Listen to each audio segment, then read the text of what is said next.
I was kneeling in front of my tent, and I knew that this was wonderful. I had dropped out of college with my best friend Sam, but the birds were chirping, and the sunshine was shining through the Georgian mist, carving open a new day for me. My soul was excited because I needed this hike on the Appalachian Trail with my best friend Sam.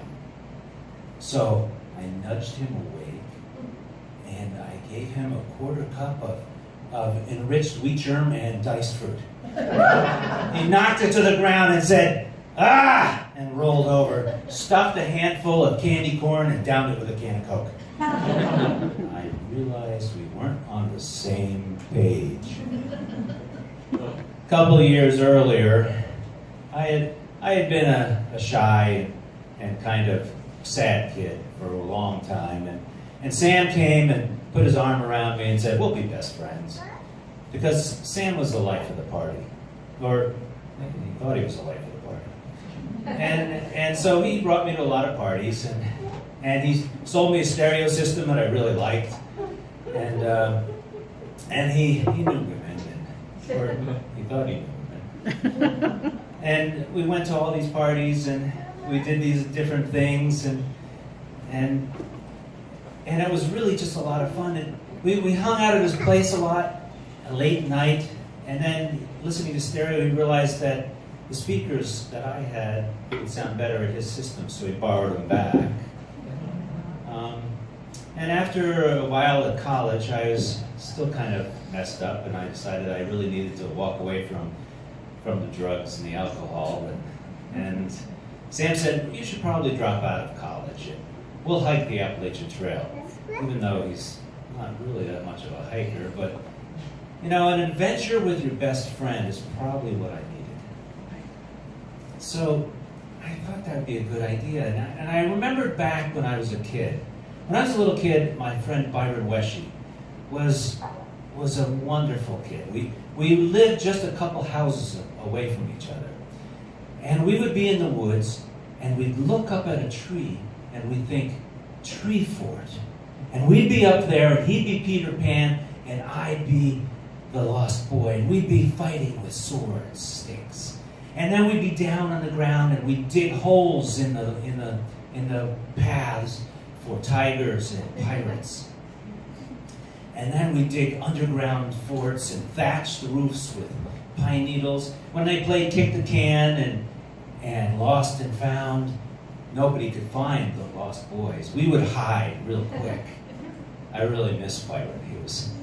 His house was just a couple houses away, but it was on the other side. He had to go to a different school system. And so time and different schools and finally a fatal car accident.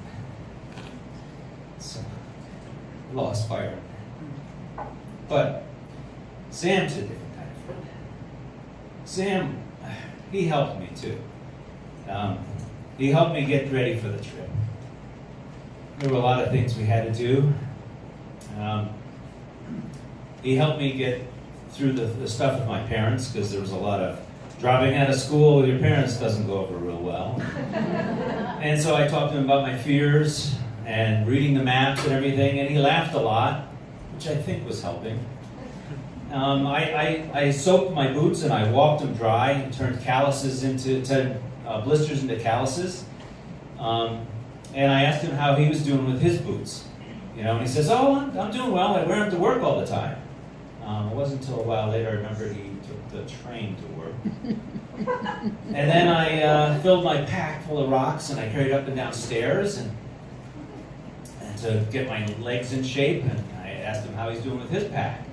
He says, "Oh, I've got rocks in it up in the bedroom."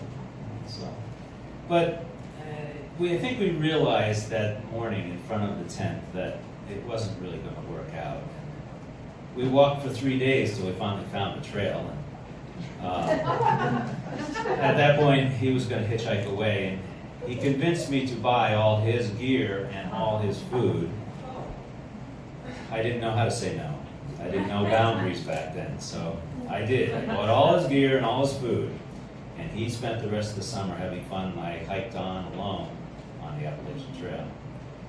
I did wake up one day, though, or what I should say is I came to. I had passed out against a tree from heat exhaustion, heat stroke. It had been 100 degrees, I'd run out of water. I was alone in the wilderness. That night, face down in the dirt, watching water drip off a piece of moss into a tin cup, I realized I was carrying too much weight.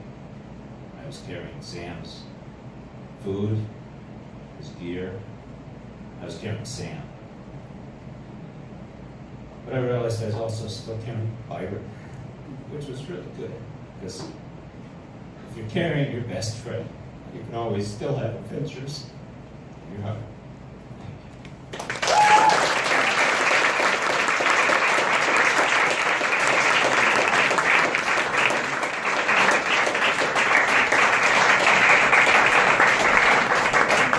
Tom Osborne, everybody.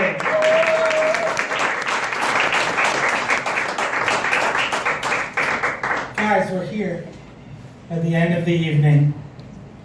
That's why I sing these songs. You didn't know that.